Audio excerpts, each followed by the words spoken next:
Everything on him is small, except his belly.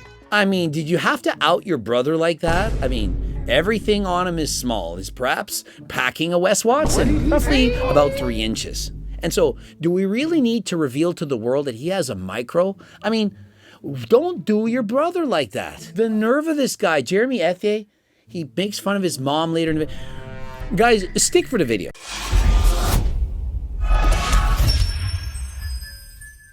Coach Greg, and yet again, Jeremy Ethie is talking nonsense. And this time it's how to destroy visceral belly fat in 30 days. Oh my God, bro. Again with the 30 days. Why is it always in 30 days? Now, before I get into the video, which you're not going to believe the bullshit that he's spewing, but let me explain this. Visceral fat is the fat that you cannot see.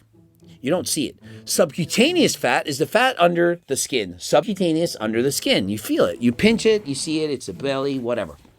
Okay, visceral fat, you don't see it. It's hidden underneath. Now, some people are going to think, well, Mike Israetel, he has tons of visceral fat because he has a bloated belly. That's not visceral fat. He literally had it tested. It's actually just organs that are bigger, food, whatever.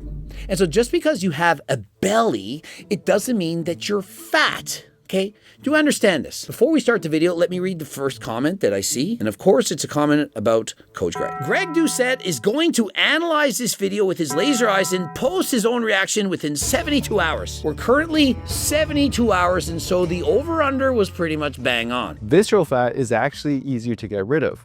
With the right plan, you can see and feel it decreasing in just 30 days. To get rid of visceral fat, it's the same thing as any other kind of fat. Fat is fat. You can't spot reduce. You go on a diet, you eat fewer calories, or you burn more calories off by doing cardio. This is how you lose the fat. Is it going to happen in 30 days? Well, you're going to lose some, and it's not going to be gone in 30 days unless you hardly had any to begin with. Just like my brother-in-law, Dayton. The funny thing about Dayton is everything on him is small, except his belly. He's actually not overly fat anywhere else. I paused it right there, 45 seconds in. We're looking at this man. Let's use all your laser eyes right now. What body fat percentage do you think that Jeremy's brother has? Instagram, come look. She hasn't watched the video. I'm gonna guess. Let's see. What body fat do you think that guy has? 24. 24%. It's not bad, right? Have you ever dated anyone with that much fat in your past? Would you ever do it again? No. No, but she's been with me. So it's setting the bar. And so on a scale of 1 to 10, what would this guy be? He's like a 6, 7 maybe? Not bad. He's above average looking. Yeah, 6 or 7. Like, I rate his physique as above average.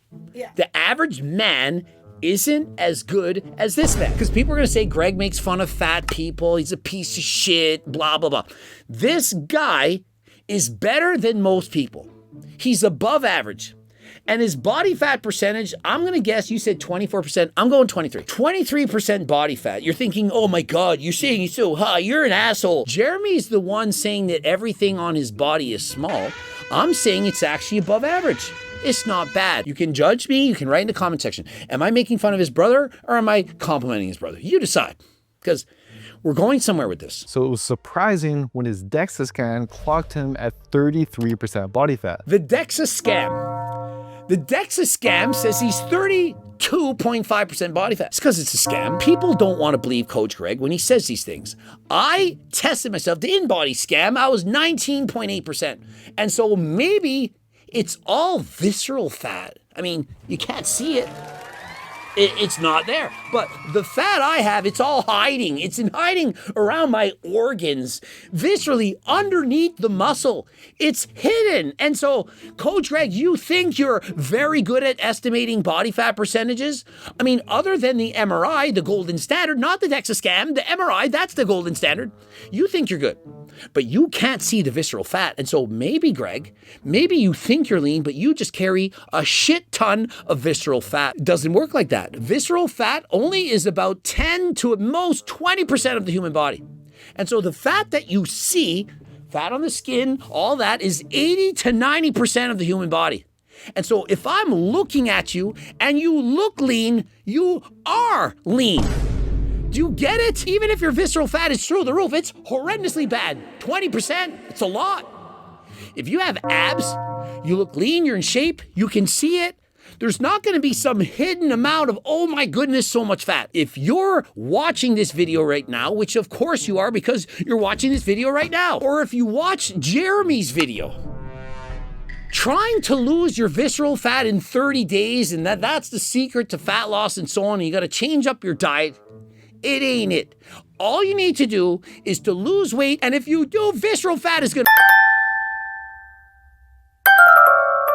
But with 1,200 grams of visceral fat hiding deep in his gut, it makes sense. No, Jeremy, it doesn't make sense. Jeremy, did you know he has a master's in kinesiology? Did you know that that's what I have?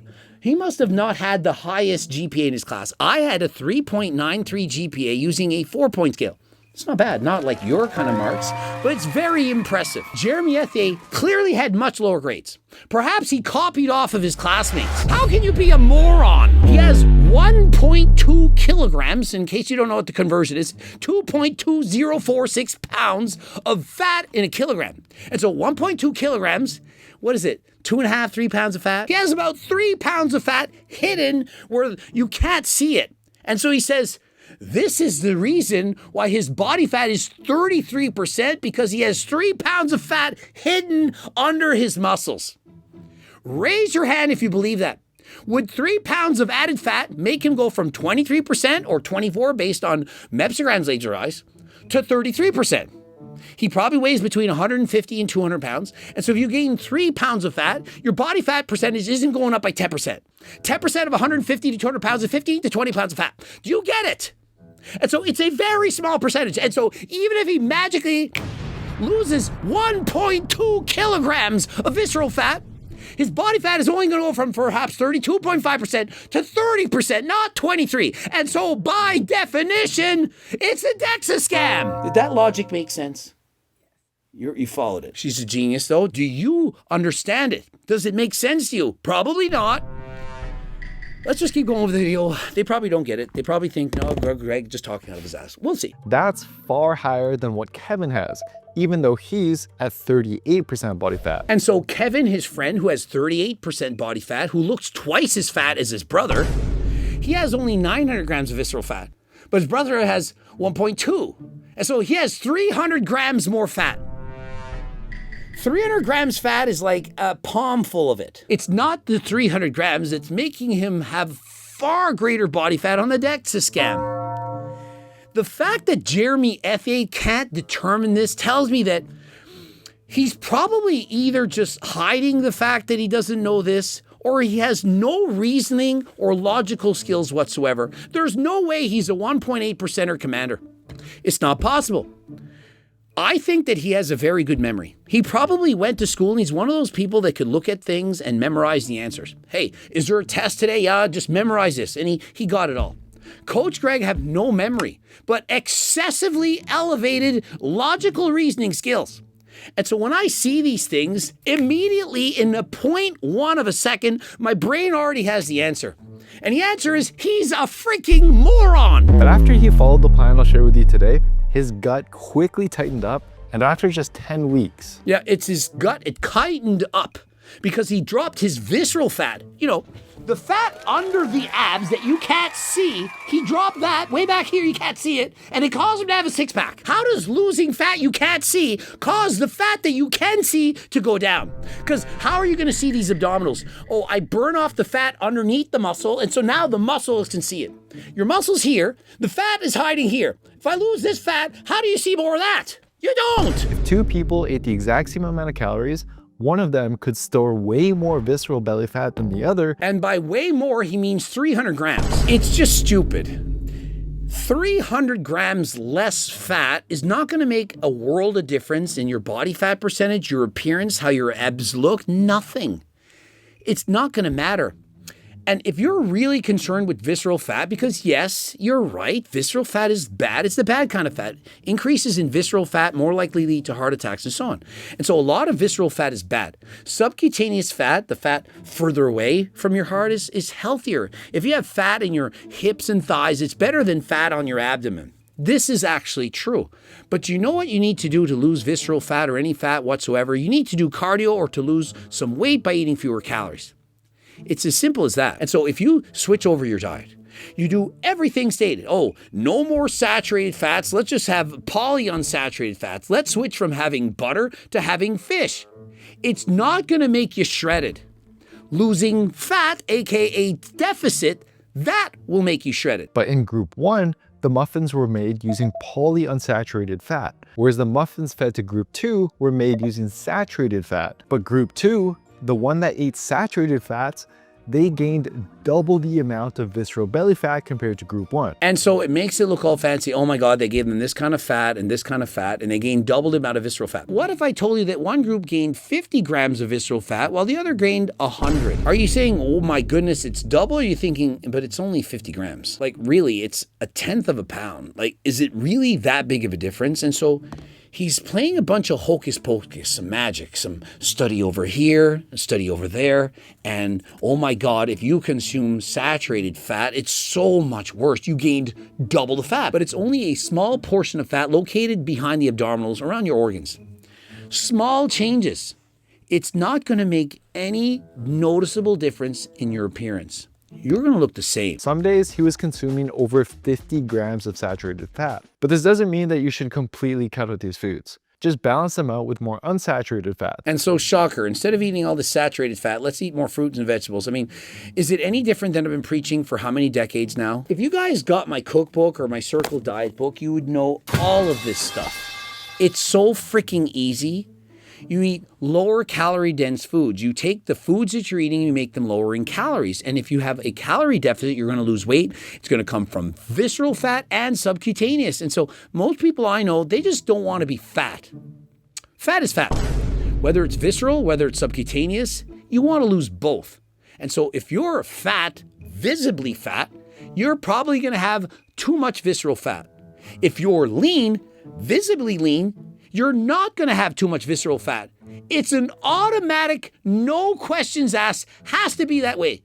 You will never find a single-digit body fat person or someone with 12 to 15%, somebody with a healthy body fat percentage that somehow has visceral fat through the roof. It doesn't happen. Swapping ribeye steak for top sirloin steak already drops the saturated fat intake by 15 grams. Did anyone not know to choose leaner cuts of steak? I mean, I literally wrote down in video last night the 12 reasons or things that you do that you make you deserve to be a fat piece of shit. And if you do those things, well, it's on there. And having low fat meat, it wasn't even on the list.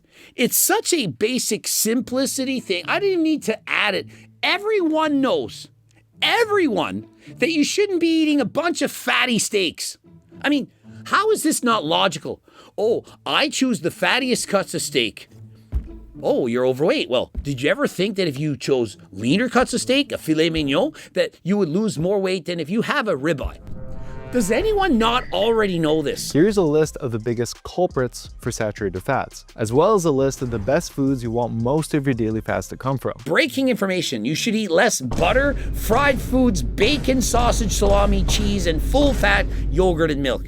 And instead have fatty fish, walnuts, flax seeds, sunflower seeds, chia seeds, olive oil, and peanut butter. Who doesn't already know that these fats are probably better than the others? And guess what? Even from the unsaturated fatlets, if you consume less olive oil, less peanut butter, you're going to consume less calories and therefore you're going to burn more visceral fat. And so better than making the swap from saturated to unsaturated, make the swap from higher calorie to lower calorie. Because if you're lean, your visceral fat, it's going to go down. Some people seem to be genetically more likely to store visceral fat, especially those of Asian, Indian, or Hispanic descent. But is that really just genetics? It's genetic. Same thing as men have more visceral fat than women. Men, on average, they tend to store their fat more viscerally. It's a genetic thing. And did you know that women, on average, live longer than men? Oh my goodness, I wonder why. Well, aside from all the stress the girls be putting us under, well, of course it has to do with fat storage. Men are leaner than women. You know what else is stressful? When your woman buys you a present, Christmas, birthday, and so on, and it's not Turk Builder Max or Turk Platinum. I mean, what is she thinking? Does she not know what you want? Every man wants, aside from the B to the J, is the T to the B to the MEM. The Turk Builder Max and Turk Platinum. Code Greg, 15% off. Money back guarantee, $20 gift card if you don't get the gains that you're looking for. Not to mention everyone's favorite bubble tea contains up to 50 grams of it. And over 30% of the Taiwanese people consume something like this at least once a day. But what's so bad about added sugar? I mean, added sugar, the problem isn't the sugar, it's the added calories. And if you're in a surplus, you're going to gain weight. And so, for example, I'm going to race perhaps 66 kilometers on the bike later today. Burn off perhaps 1,500 calories.